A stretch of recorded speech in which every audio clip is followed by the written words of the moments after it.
It's going to be one of those days. Why the fuck not? Sounds good to me. Absolutely.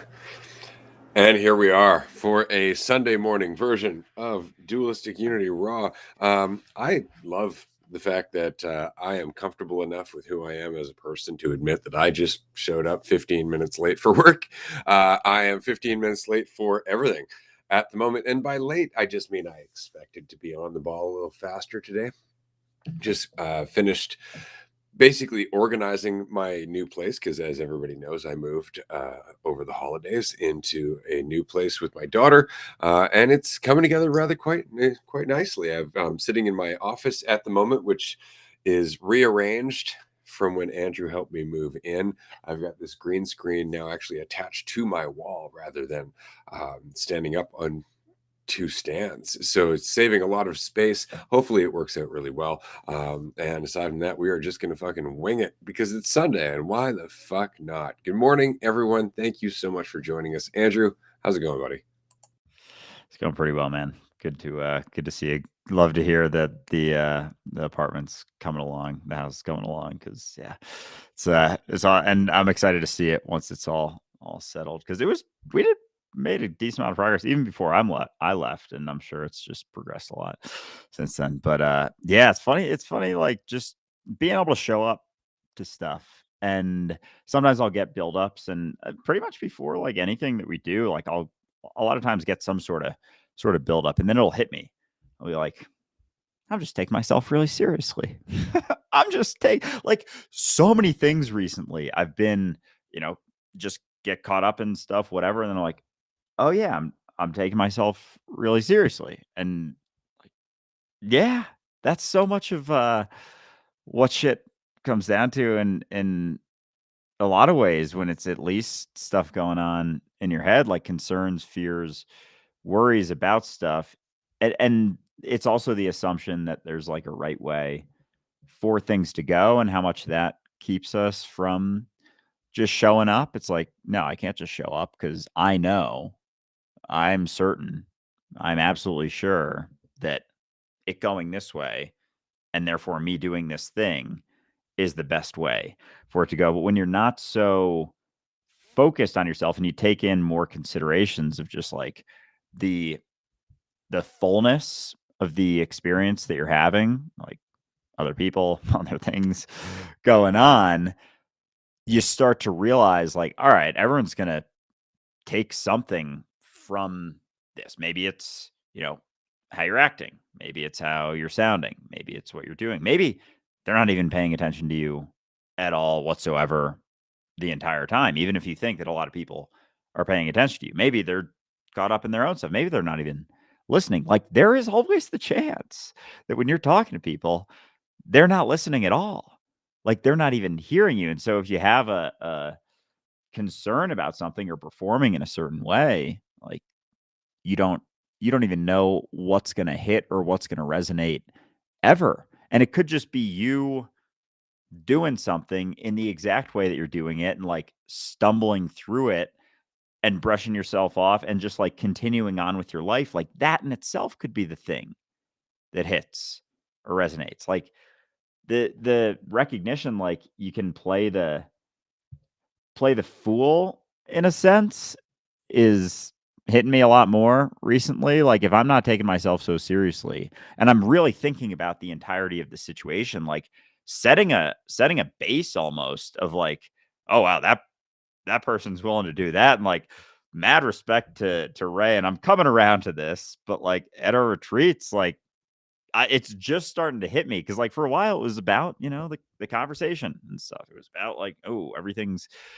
connected, which isn't to say, discounting that at all, but a lot of it is just being willing to set yourself aside, and it's the most freeing thing you can do. But it's the phrase, I'd rather serve in heaven than reign in hell, sort of deal. It's like that's the payoff. And because like a lot of times we'll focus on just judgmental people, but if you showing up to a situation, or being involved in a situation, playing that fool, and it makes one person, the judgmental people are going to keep being judgmental people. But if there's one person who's like, oh wow, all right. And they drop their shoulders even a tiny bit, or are willing to step into something just because, like, oh, that guy's like, really, or that girl or that woman or person they're willing to do that. Like, what am I doing? It's like with the even with the singing stuff. Like, I'll admit, I'm not like, record deals aren't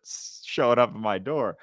But if there's someone out there who like is even like a good singer and they're not willing to put themselves out there, it's like someone being a shitty singer putting themselves out there, or someone doing anything and just putting themselves out there. It's like it resets the bar of expectation. Like, you being perfect is setting a different bar that oftentimes makes people feel shittier about themselves. So, and the higher that bar you're setting for yourself, the more struggle and suffering you're going to go through. It's like, if your bar is dropped for yourself, it's dropped for everything and everyone. It's like, if you don't have to live up to anything, like, damn, you can just keep showing up. And who's to say that doing things one way versus another is ever better or worse? Because we never know. We never know. But we talked about this last week a little bit in Raw 132, which is going to be online later on this afternoon for anybody who's wondering. We talked about control and the underlying mentality of control. Like, every time something in reality is happening, we have an opportunity to either look at ourselves and go, yeah, it's going to happen. I'm going to adapt with it. And that's just the way things are. Or, I don't like it. That's not what I want. This is what I prefer. And here are all the reasons why that makes me more valuable. And so there's this mentality that I must interfere, because if I don't, I am less. Right. And that mentality over and over and over again creates consequence. Like, it gets out of hand and it creates consequence. And so I just really try and take that in, like, not just in work, and not just, waiting in traffic or going out to go shopping or anything like that. Like, I really try and take that in with fucking everything. Like, it really is just, oh wow, I'm exerting control. This is going to get bad. Like, this is going to start being a conflict. This is going to start leading to suffering. This is going to start leading to me thinking I'm in control and therefore can do it right or do it wrong or any of that, and it just leads to this merry hell.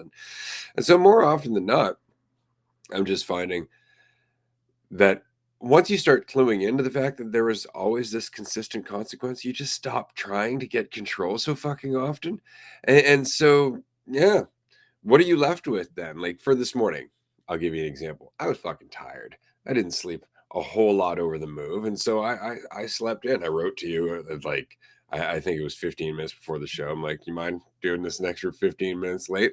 I'll tell you what I was doing. I was in bed. I was in bed until about 5 minutes before we started this episode. That's what I was. I was in bed.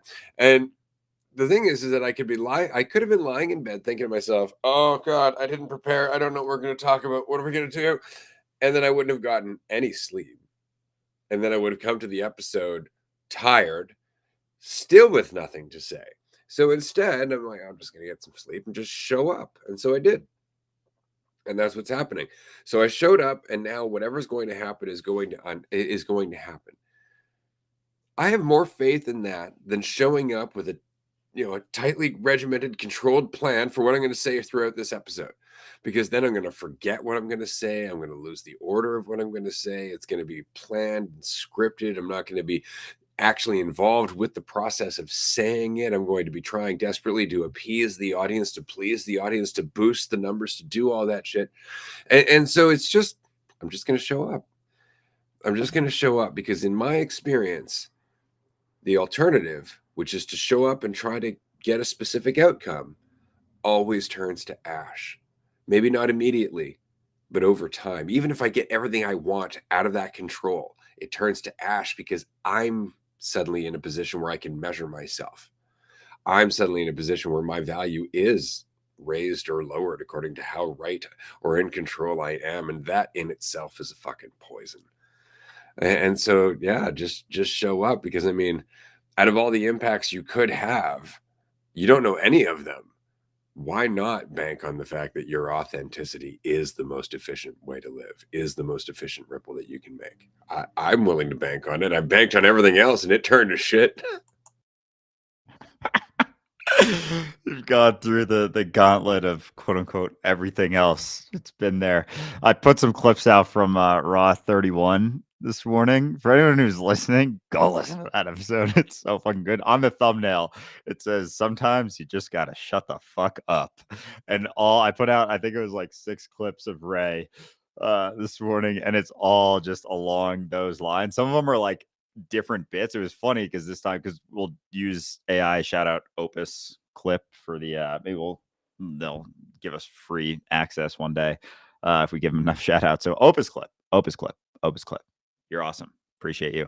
But the first 3 were all like the same rant, and it was just parsed out into different starting points that were all like, because they're pretty good about picking like viral starting points or like, you know, controversial or whatever. And I'll tweak it sometimes because it's like there'll be a little too much of a build or what, you know, I have my own sort of thought process with that. But it was funny because it was all like one sort of spiel, and there's like 3 clips from it, and it's like they're each a minute long, but one's starting at like 20 seconds in, one's starting at like 40 seconds in.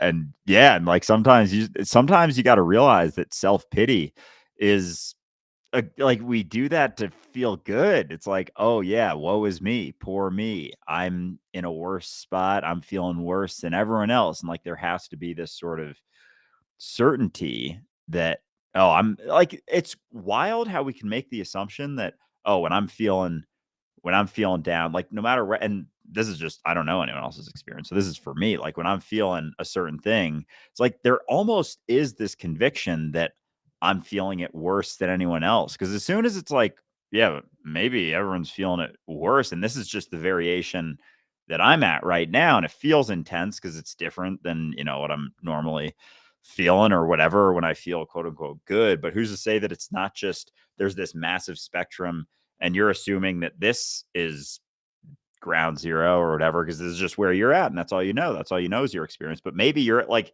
the 90th percentile of like that feeling or whatever, just to like, you know, put it into some other terms. And as soon as you're like, yeah, but maybe others are feeling differently or feeling it worse. Yeah, exactly. My pain is special.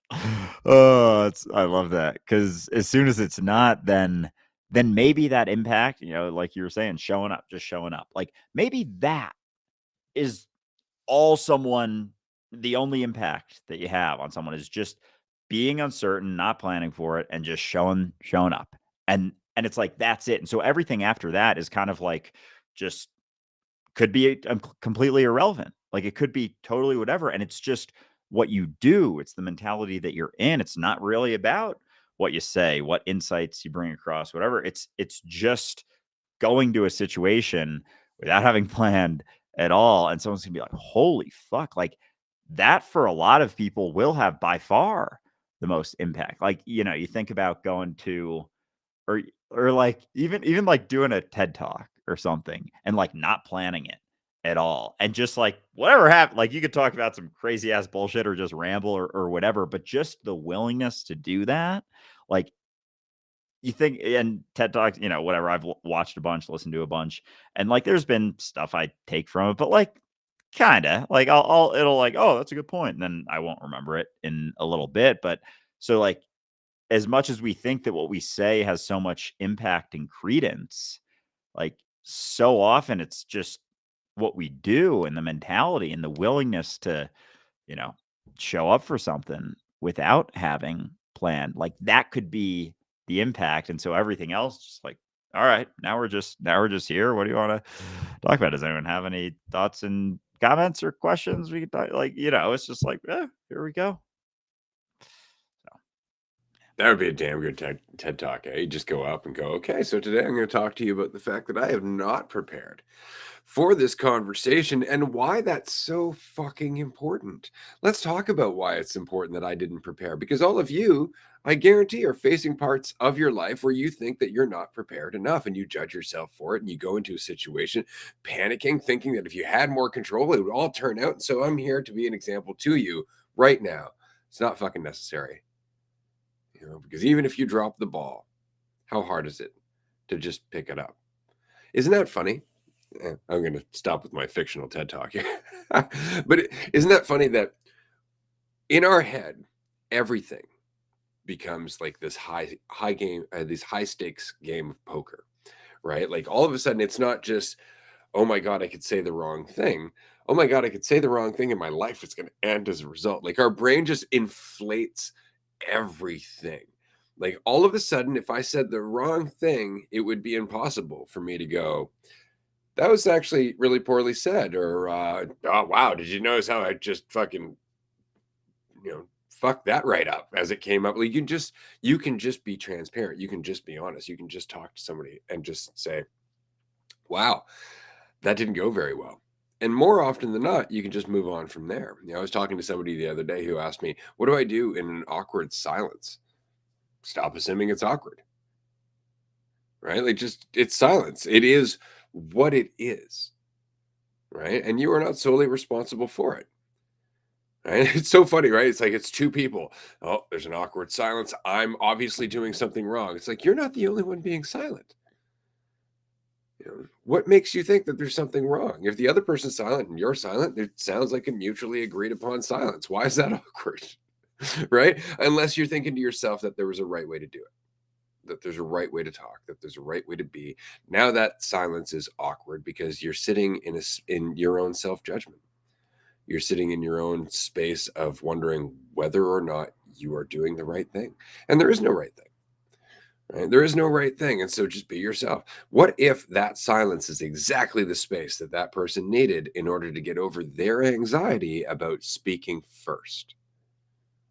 And if you jump the gun to go and speak first, you've destroyed that opportunity for them to possibly feel even more comfortable in your presence because they felt that they could speak. But we never think about that. We put it on ourselves like, oh no, I gotta do the right thing. You don't even know what that is. You don't know what that is because you don't know what everybody else is going through or what they're going to do with what you do. It's really important to remember that everything is speculation at the end of the day. Sure, you can play with probabilities in your head, but it's still speculation. For example, I know that if I was to go out for a walk with my daddy hat, I may run across somebody who's going to look at that hat and not like it whatsoever. Do I know that? No. Is that enough for me to not wear my daddy hat? Absolutely not. Because I've run across people who saw that hat and laughed their fucking ass off. So I could assume my way into paralysis and never do anything because I never know how it's going to land, or I can recognize that I never know how it's going to land and do anything and live my life. You see, that's the whole point, is that one way or another, you have an impact, whether it's through doing something or hesitating to do something. And one way or another, you don't know what that impact is. So you may as well just be yourself. Oh man, dude, that hit pretty good because like we'll have and there's certain assumptions that run deep, and so when they come up, they'll cause these sort of feelings, but like all of it is on the table. Like as much as you think you're so sure that like the way you're acting is wrong, it's like it could just as easily be the perfect thing at all times. And we never really know that. Like we never actually know if, and there's another point that I was like about to say before and whatever. The other thing I was going to say earlier that I forgot to say was when you texted me, I was like, what I was doing when you were in bed, I was outside like power puffing my vape and trying to like post a video of one of the clips like at the same time because I think it was like 3 minutes before because we usually just show up like 10 minutes early and sometimes I'm a little late to that, but just make sure we have everything settled and set up and chat for a bit before. And so I was doing that. And so then I checked my phone after I'm like, because I have do not disturb on, so I didn't see the text go up, but it was like a couple minutes ago. And like, you mind doing 15 minutes late? And I'm like, oh, thank God. Cause I also had to take a shit and I was going to hold it for the time because I was going to jump on. I'm like, I can hold for a bit. And so, I can vouch for all of our listeners right now going, thank God Andrew didn't have to sit through this whole episode like that. Yeah, now they're like, damn, how many episodes is he rushed and is he just holding holding in a shit because we got the 15-minute break between this and Patreon versus during Patreon. It's usually just 5-minute break. So like 5 minutes is rush. It's like you gotta make sure it's right there. You spend any time, pushing or urging it through the intestinal So tract. either we're power puffing or power pooping. Yeah. Or power posting. Those are puff poop post. The 3 Ps of dualistic unity. It's like in dodgeball. What are the 5 Ds? Dodge, duck, dip, dive, and dodge. If you can dodge traffic, you can dodge a ball. And yeah, so it's funny. The world's a funny fucking place. And it's so much God, it's so much lighter like when you're just not taking yourself as seriously. And especially when I'm smoking, when I'm high, like because I'll go through like feelings of stuff, and then it'll usually hit me like, oh fuck, I'm taking myself seriously again. Cause it'll be going through like all these patterns that I've had for my whole life, and I'm noticing them at the same time. I'm like, holy fuck, that's a lot of things I'm looking at, and like, oh, I haven't faced this yet. Oh, I've avoided this. I haven't overcome this. And it's like all this shit to like what make me into this perfect fucking thing. It's like, what good does that do for anyone but myself? Like no one any good. So all the things that you, especially when you're high or just more relaxed or whatever, and more considerations come into play, you're like, holy fuck, all these things that I haven't done or haven't, oh, why did I avoid that? I haven't looked at this. Oh, consider this. Look at that. Oh, there's a piece of shit there. I've done that. Oh, blah, blah, blah. It's like so much of it is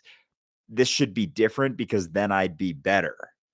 But if it's not about you being the best thing in the world, the second coming of Jesus Christ, the best thing since sliced bread, then all those things are on the table now. You're seeing them and you're like, oh yeah, there's something I could do. There's a behavior I could shift, whatever. But it's not like weighing you in the same way. It's not this thing where all of a sudden you're on this fucking journey and you're on this trajectory and you're like, oh, I'm not going to be okay until I accomplish all of these things and overcome all of these things and achieve all this stuff and face this fear and that fear and overcome this worry and consideration. It's like fuck all that shit. Fuck all that shit.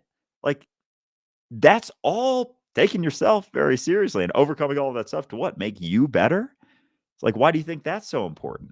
Is that really what's the best thing? It's like, I don't know, maybe, but also maybe not. Very good chance that it's not. And it's going to be a very, very, very difficult way to live your life because say you do overcome everything, every insecurity that you've ever had, then what? Then what? Are you just going to maintain that forever? Are you going to keep expanding, facing stuff? And the less seriously you take yourself, the less important it is for you to have overcome and achieved and accomplished all this stuff, the easier it's going to be to fucking live your life and like wake up in the morning and be like, all right, my bar's on the floor. Let's see what happens. Let's go for it. It's like holy versus waking up in your bar being like 1,000 feet in the air. Cause I've done that one too. And that one sucks. It's really, really sucks waking up and be like, fuck, I can't even see the bar. It's so high. Better get to work on improving myself. Cause I got all this stuff where it's when it's on the floor, it's like, all right, let's show up to this. And then there isn't like so many of our actions are in response to the tension we feel from the bar being so fucking high. And so it's so high oftentimes that we just don't even want to do anything. It's like, all right, take a step. It's like being on a ladder that's 1,000 feet in the air. It's like you don't even want to take one rung. But if it's not there, you don't know what you're doing, whatever. A ladder is kind of a good example for the trajectory or not. Or you're like, all right, there's an option to climb this ladder that like what gets me above everyone. And then you're just at the top of the ladder. It's like, okay, then what? There's not much room to move around. Fucking live your life. And that's, I think, kind of reflective of, the tension that we feel when we start building this idea. It's like you'd be tense as fuck 1,000 feet in the air on a ladder when you don't actually have to get on that ladder. And it's just what everyone seems to be doing. You're like, there's more to do on the ground. I think I'd rather stay on the ground.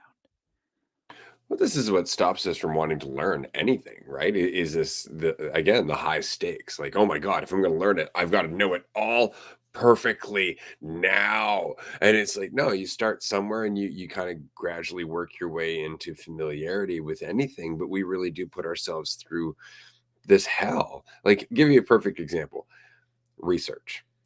researching any subject is not necessarily a difficult thing to do, but it does take time, it does take patience, and it does take a willingness to go outside of your scope if you're not comfortable with research, if it's not something that you typically do, right? But most people, we just look at the giant pile of information that we don't know. We look at the pile of unknown unknowns and known unknowns, and we just go, yeah, fuck that. Surely somebody else knows how to do this better. Surely somebody else, who's gone to school will know how to research. I could never possibly find out all the information. I could never possibly become an expert in this. Why? Just time and attention. It's all it really takes. While we're on the subject, we actually have a research and information literacy workshop coming up in the very near future. It is going to be hosted by Amanda and Jackie. I just realized that I wrote research and literacy workshop. It is not a research and literacy workshop. It is a research and information literacy workshop. It's going to be on January 19th and 20th. They're not going to teach you to read, but they will teach you what to do with what you read. Do show up if this is something that you've always found daunting, because doing research for yourself, once you really have a couple of I guess, experiences in taking a subject and deep diving into it, you really start to realize how easy it is to do. So this is something that they're going to be doing in that workshop. They're going to pick a subject, they're going to deep dive into it, they're going to have some live examples throughout this. They're going to talk to us about, again, the insight that we can do these things and how often we defeat ourselves. And then we're going to see exactly what we can do. So it's going to be a fun workshop. If this is something that you've always found daunting, definitely check it out. January 19th and 20th. You can pick up tickets at dualistiCunity.com right now. Fuck yes, I am very excited for that workshop. Yeah, if it was just research and literacy, it's like teaching us how to read, which is so funny. Like recently, because I've been reading more and I've been noticing, like, just reading anything, like reading an article, skimming an article, like I'm retaining, like it's showing me, like, I've always been able to read, and I told someone this, and I was like, don't get me wrong, like I've always known how to read, but like I've not been a good reader, and I'm realizing how shitty I was by since reading more, and like how tough it was for me to like read something and take it in and like digest it and be able to comprehend, like reading comprehension was shit because like I was out of practice. Of course, I read things occasionally, like online, an article, random shit, but like not books. Like I've not read books in a long time, and it was hitting me how much like, pick a book, pick any book, like just read anything. Like the first book, I just finished my first book in like probably fucking 15 years, dude. And it was the BFG by Roald Dahl, one of my favorite books as a kid. And it's a kid's book. Like it says in the cover, Christmas 2003, and then name Andrew M. And it's like my aunt, like I wrote that shit in there literally 20 years ago, basically to the day of when I read it again, which is funny.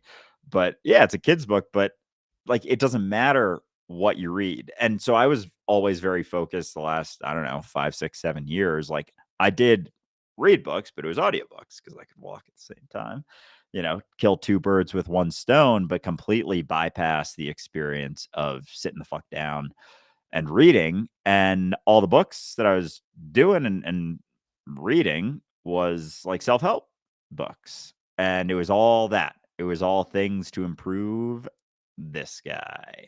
Nothing about like in itself an enjoyable experience. Like the experience of reading a self-help book is not like super fun. Like there's some like Subtle Art of Not Giving a Fuck by Mark Manson. Like he's like a fairly funny dude, makes jokes in there. And so it's like a semi-enjoyable read, but it's not like a fiction where you get into the story and the characters and it's a whole thing.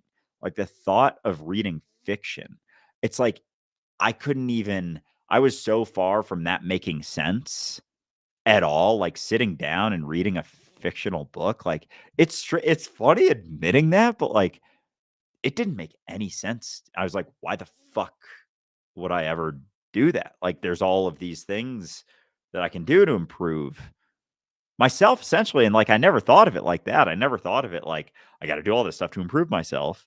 But that's what it was. Cause like reading a fiction book, it didn't make any sense. And now it's making a whole lot more sense. And I'm starting to remember, like, I'm straight up getting memories, which is kind of cool because, like, I haven't consistently read books in a long time. Like, I'm getting memories from when I was 10. And, like, that feeling of, like, being immersed in a story or being in a series and the excitement and the uncertainty and the whole fucking imagery in your head, like the story that you're seeing, as opposed to, like, the story being shown to you. It's like a world you're creating in a sense. And I'm realizing how much, like, that just got engulfed with me. Like, all of those things, imagination stuff, like seeing stories play out. And so it's not to say when I'm reading a book, it's like an escape from me, but, like, it does chill me out because I'll go through a page and sometimes I'll have, like, all these considerations bubble up and thoughts about myself. And then I'm like, no, this is the only thing that's happening right now. And so it's a practice, very much so, in paying attention, not taking myself so seriously. And it almost shows me how obviously the shit I'm going through, like, I can't do anything about it right now. Like, I've been reading before I go to bed a lot. It's like I'm lying in bed with a book in front of me. Like, I can't do fuck all about anything that pops into my head. Like, as soon as I'm done, I'm gonna turn the light off and go to sleep. And so I can't do anything about anything for a few hours at least. And so it shows me that. And so this is my rant for reading, which is like probably some people like, yeah, no fucking shit, bro. Like, reading's good, but at the same time, like, I think I know a lot of people who have avoided reading just for the same reasons that I did. It's like, what's the point? It's not going to improve me. Taking a break from that is actually very, very, very healthy. Well, yeah, because you end up being more fulfilled as a person, which is really what makes life so interesting. And then you want to do stuff, right? You want to do stuff. And it's so funny. It's like, "Well, I'm not going to read those self-improvement books. I'm just going to waste some time reading a book that expands my imagination."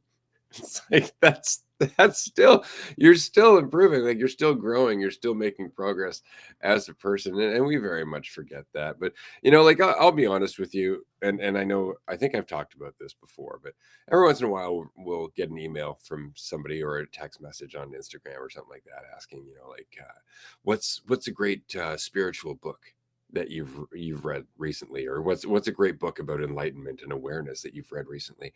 I haven't read any books on enlightenment, on awareness or spirituality in fucking years. Like years. I hesitate. Like I'll pick up Krishnamurti for 5 minutes, maybe. And it's just because there is a point when it comes to self-improvement, quote unquote, or learning to be yourself, quote unquote, where you have to stop looking at other people because it's only you doing it.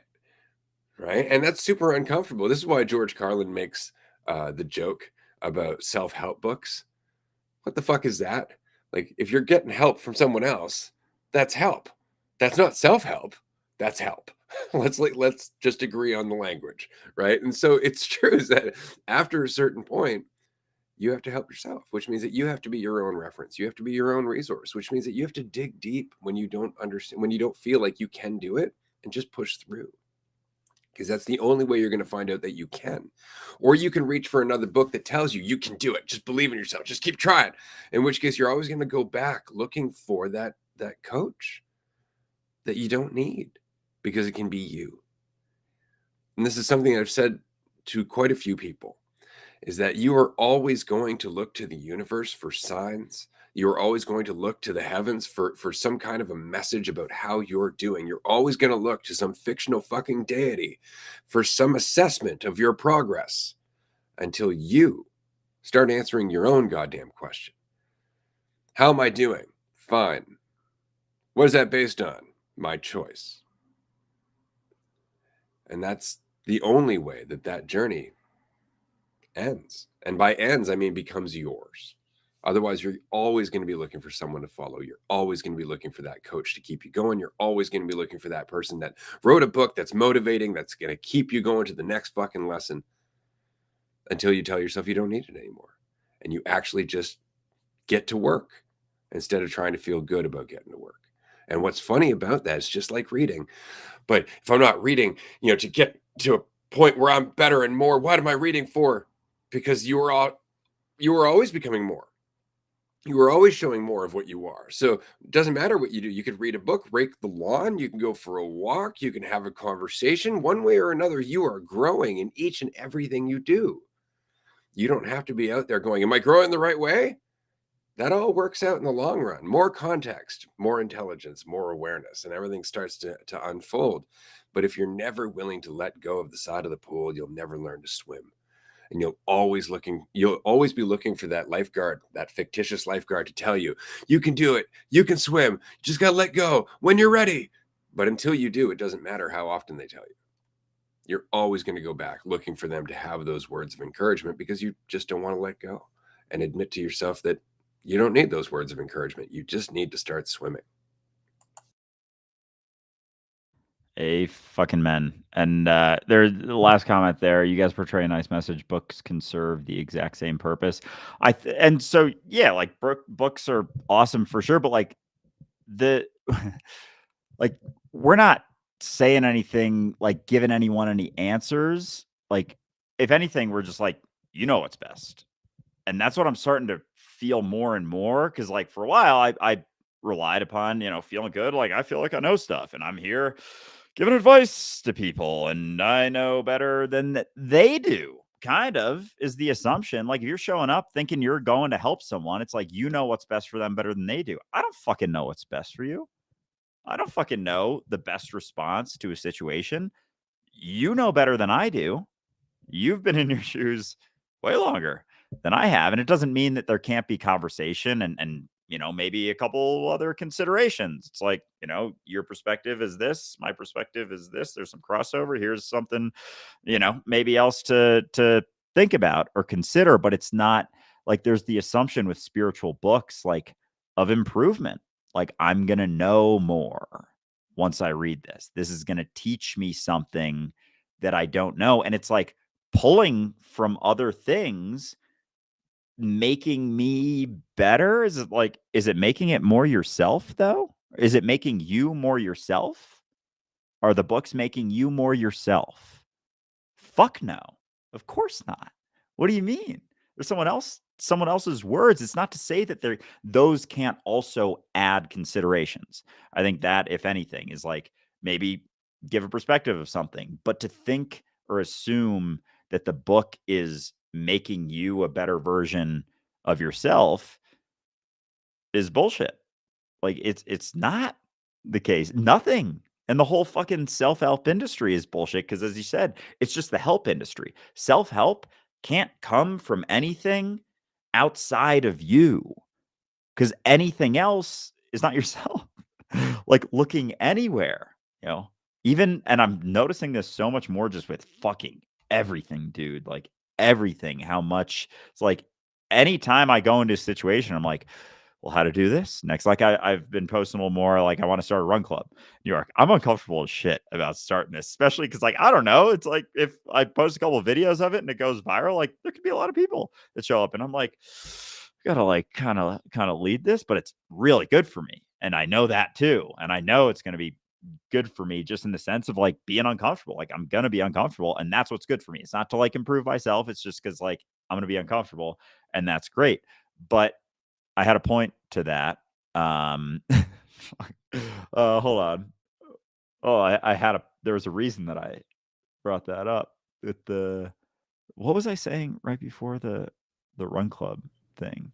Doing things yourself. I think we were talking about not necessarily spiritual Yeah, books yeah, and yeah, yeah, yeah, self-improvement. yeah, yeah, yeah. Yeah, so I have this thought, like, I kinda wanna go to another, because 'cause I've never been to a run club before, and, like, I wanna go to some others to know how to do my own, and so part of me is like, okay, because just having some awareness of, like, because I don't really stretch a ton before I run necessarily, or, like, warm up a ton. I probably maybe should a little bit more, so, like, understanding maybe a warm-up routine or something, like, taking in that. But at the same time, I'm kinda hesitant because I'm like, that's then gonna be sort of a clouded, like a variation of an existing thing, where as opposed to just, you know, being myself, doing it that way. Like, who's to say that an entirely different way of doing something isn't the best thing. It's the same thing we do for our retreats, and that's making way more sense to me now, despite having done like 8. Just like it can't even, and even the thought, because I've maintained this fucking assumption, dude, that like there's something different about being a host than being there. And meanwhile, like I'm going through plenty of my own shit, and as we've talked, like I don't have to add that weight, but it's also I've maintained the assumption that like there's something I could do to help someone be themselves, which I can't. The only thing I can do is be myself. And you know, and that's it. It's not even to like show that it's an option. It's just like there's nothing you can do to help someone be themselves. There's nothing you can say to help them be themselves more. You can just, kind of go through, chat about your own experience. But yeah, the whole assumption with books or something outside of yourself to help yourself be more yourself, like it's an impossibility. Yeah, but it's profitable as shit, isn't it? Right? Like if you really believe that the answers to being yourself are going to be found in a book, then you're going to keep looking for books. And every time you feel like you can't be yourself, you're going to keep reaching for that book. And that is the problem. It's not that the books aren't useful. The problem is that the books can become such a crutch because they're so useful. You can always be looking for that next insight. You can always be looking for that next little thing that's going to pull you out of the pit until you start pulling yourself out of the pit, until you end up being that thing that you reach for. Right. And that's where you really start to experience freedom. But the problem with that is nobody can make a profit off you then. Right. And so nobody wants to tell you self-help books become a hindrance after a certain point because they make money from those self-help books. They make money from those self-help seminars. They make money from these strategies, from these insights that you're going to continue to come back and get from them. And that's the problem with what we're doing here. This is the reason that we can't look at what somebody else has done on a podcast or what somebody else has done in business, because nobody's doing what we're doing right now, which is to have the conversation about the fact that you are your own greatest resource in a way where it's always available. Anybody can join, but you're always reminded you're your own best resource, which means it's not us. The only thing that this conversation is about is going, oh, yeah, it's not. I'm going to go and shoot the shit with these guys and laugh for a bit. I'm going to have some fun. I'm going to remember that I can have fun because I don't have to live up to an invisible bar. And then I'm going to go back into my life. And this is why I love watching our audience, because our audience fluctuates. It goes up and down. And if you go into the Discord, you realize why. It's because people come to the podcast, they get some stuff out of the podcast, and then they leave because we keep telling them, fuck off and go live your life. And so they live, they go through stuff, they remind themselves, right, I'm my best resource. They take from that. And then later on, all of a sudden they go, I'm taking myself a bit seriously. Right. Fuck the podcast. And they come back and the podcast is like, you don't need to take yourself seriously. You're like, fuck, right. I'm listening to the podcast because they're funny and I enjoy this shit, not because it's making me more. And that's why I enjoy the podcast. That's why I enjoy Dualistic Unity, is because we're the self-help book that keeps telling you, you don't fucking need us. You don't need us. You don't need the next volume. You don't need the next set. You don't need the next, workshop. You don't need any of that shit. You don't need it. You don't need it when it comes to this one thing. If you want to learn how to build a locomotive, go to a few workshops, learn some shit. You want to learn how to be a doctor, go to a few workshops, learn some shit. But if you want to be yourself, there's no better teacher than you. There's no better teacher than life and the experience of being you. None. So just do it. And when you do it, you start to recognize exactly how efficient it is. But it's grueling and it's challenging. And then that's the whole point, is that as soon as it starts to become challenging, we want to measure ourselves up. And that's what stops our progress and our growth. Right. So this is why, again, I enjoy Dualistic Unity, is because it still exists after 2 years, despite telling people you don't need us. You don't need us. We don't need you. This isn't about need. This is about sharing a common conversation that we all enjoy, because we're the ones driving it. We're the ones driving it. You're the one driving your conversation about yourself. That's why we make these groups. That's why the Discord is there. That's why we do these events. Ask anybody who's come to a retreat. The retreats are driven by the participants. It's not driven by Andrew and I going, okay, here's the next insight. Here's the next insight. Everybody gather around the fire while we spill these fucking worldly gems. Like, none of that is happening whatsoever. People bring the gems. The participants bring the insights in their willingness to find them for themselves. And that's what makes them so goddamn powerful. It doesn't come from us. It comes from us saying it doesn't come from us. And then you do it. And then what's funny is that you do it, you experience insights in your life, and you think to yourself, fuck, this podcast is transformative. And that's fucking hilarious. Yeah, as we've said before, they're drug parties. As much as they're, more than that. Yeah, yeah, they're a time to have a grand old time. But it's funny with the help and the assumption, like, oh, advice or, and fucking this makes me even more sick about therapy, because that's all fucking, you're broken, I'm a mechanic. Like, like, I don't even know how to be myself. How the fuck do you think I'm going to be able to help you be yourself? Because as soon as I think I know how to be myself, I'm not being myself. So you can't even really know how to be yourself. You can just be it. Because as soon as it's known, it's like all this stuff, all these assumptions, like assuming that this is the best way to be, assuming that this is the right way to act, assuming that, and it's like, it's easier said than done. Like, it's easier to talk about than do it. But at the same time, it's like, you're always doing it also. And it's like, oh shit, I'm always doing it. And I'm just making assumptions about how that's going, kind of to like give me something to do. Like, give me something. I feel like I'm not doing enough, so I'm going to do more by thinking about how I'm doing and pinning myself against something else because it's something to do. And that's where like the cosmic joke kind of comes in. It's like, yeah, I mean, the alternative is just continuing on, and like, and then you're actually living your life too. Like, you're actually living. Like, as long as you think you're on the, and this whole time I've just been talking to myself. As long as you think that you're on this trajectory, that you're on this path, you're never going to actually live. Like, if you're trying to improve, doing things to improve yourself, or just, doing things to suppress all the stuff and give you a cessation of the improving, because like if you're always trying to improve yourself, then it's like when you are in a spot where you almost know there isn't a way to improve yourself, you're left with yourself. And I think that a lot of times is why alcohol is such a big part of parties.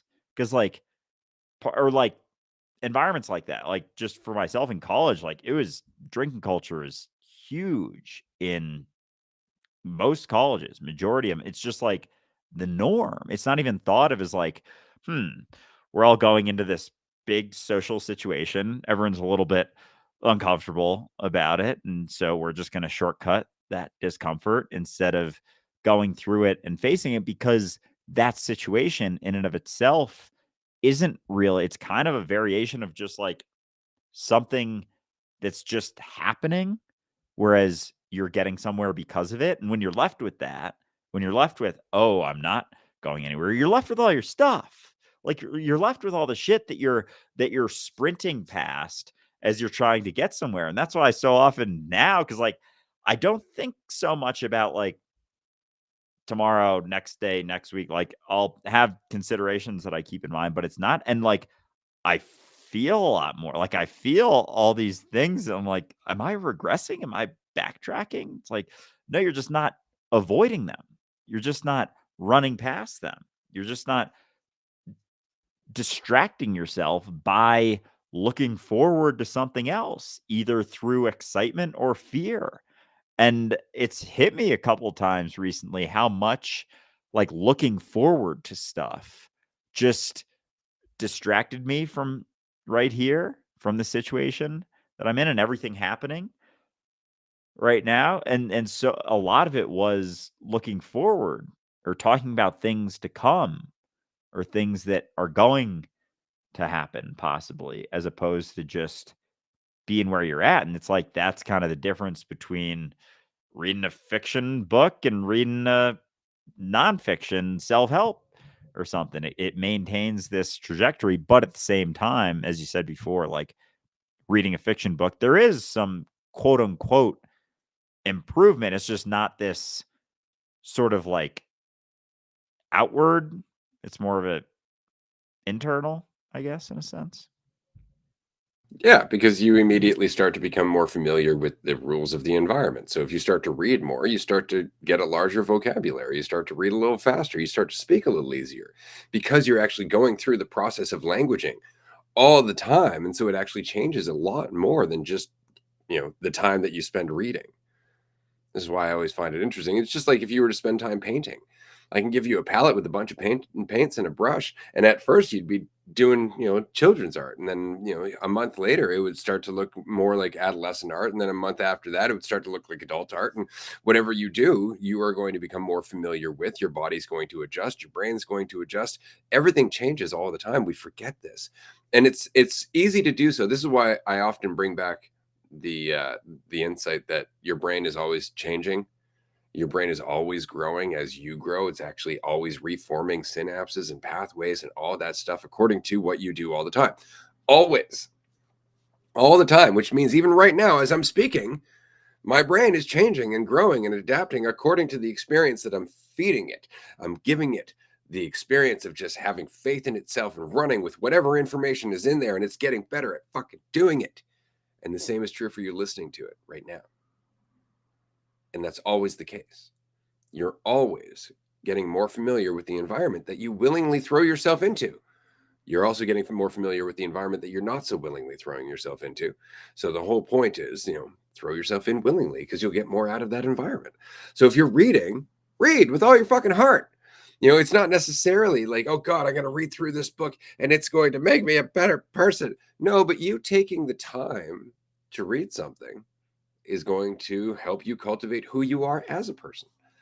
It's not improving, it's cultivating what's already there. It's taking already what you're capable of and actually showing it. And that's really all it is. So it's not self-improvement so much as self-expression. And the more you express yourself, the better you get at it. And that's really all we're doing. But it's not just expression in terms of what you're saying, it's expression in terms of who you are, what you do. Even if you were a mover, if your life is one day after another of moving furniture from one house to another, in that job right there, you are expressing yourself according to how bitchy you are about the move, about how you interact with the customers, how you treat those items, how much time you take. All of that shit is expressive of who you are as a person. And it's all stuff that you learned through doing other things. It wasn't just something that you learned through being a mover. It was stuff that you learn through having your own things, buying your own things, valuing your own things, breaking your own things. And those are all fucking moments and lessons where you weren't thinking at all about how much you were learning about existing. You were beating yourself up for either owning the right thing or dropping the wrong thing or not having certain things. Like you were always thinking about yourself, not the lessons that you were learning just by virtue of the experience of being alive. And that's what I mean. It's so funny. We want to improve ourselves, but we're actually getting in the way of the improvement that's already happening. And it's because we have this arrogant idea that we know how to improve, that we know what improvement is. But it's always according to some ideal, which is always based on our fears, which means that we want to jump from 0 to 100 and miss all of the 99 steps in between. That was the growth. It's just so, it's like, I want to get there. It's like, to get there and enjoy there and be able to appreciate there and do something with there, there's a lot of other things that you're not looking at because it doesn't necessarily live up to your ideal, right? Because it doesn't immediately become a cessation of the fear. And that's the point, is just to keep walking. Stop trying to escape anything. And you will start to realize that what you've been trying to escape is the ongoing process of your own evolution.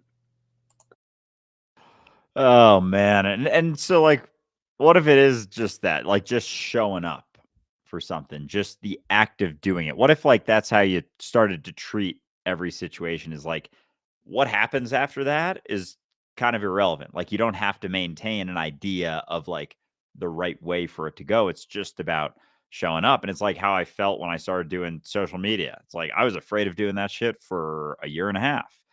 So I felt like I had succeeded just when I posted it. It wasn't so much about how it went. And then, of course, as you start doing something, those ideas start coming in to play. But what if it was just the act, like we were talking about before, like the act of showing up to something without a plan? Like if you're showing up to a situation with an intent to have impact or influence, like what if that's the most impact? What if you knew going in, it's like, all right, so this situation right here, not going to really fucking matter what you say at all. But if you don't plan whatsoever or prepare at all and just show up, it's going to have more impact than anything you say the entire time. And for a lot of people, that's the only thing they're going to remember about it. They're going to, see whatever happens next.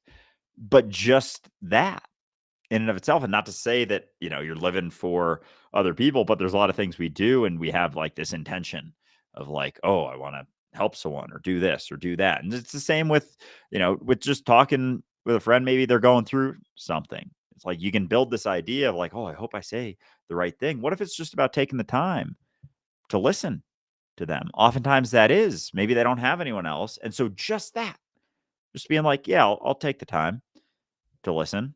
And that's it. And then they say their stuff and like maybe you throw some things in there. Maybe you don't say that much at all. And at the end, they're like, oh, I so appreciate you just, taking the time. Like not many people have recently for me. And like that's the shift. Like the words you said are irrelevant, but we can go into things assuming like what I say is gonna matter.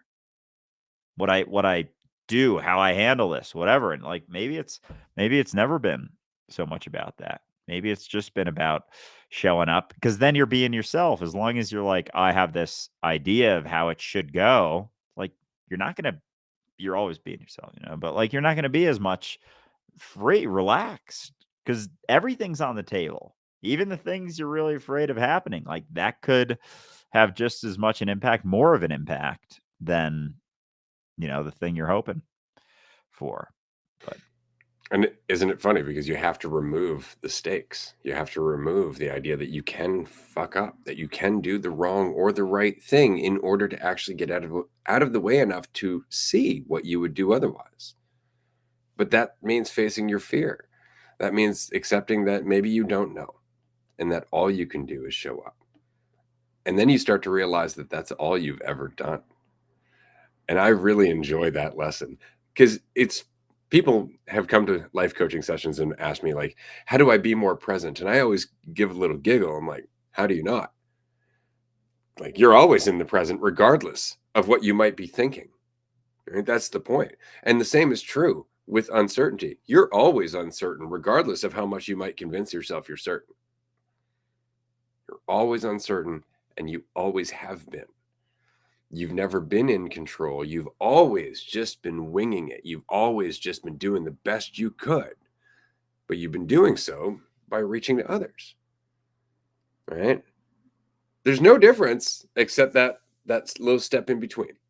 There's no difference except that you can't learn that you can do it until you stop reaching for others. And there's no right time except maybe right now, because it will always be right now when you make that choice. This has been a hell of a good chat. I just want to remind everybody that we have some retreats coming up. We have Virginia Beach, February 1st. We have only 3 or 4 tickets left for that one. We also have a California retreat coming up in April, which is going to be dope. We might be doing one in between, but we'll let you know. We're going to go on to Patreon in about 15 minutes for a tier 2 call and a tier 3 call right after that.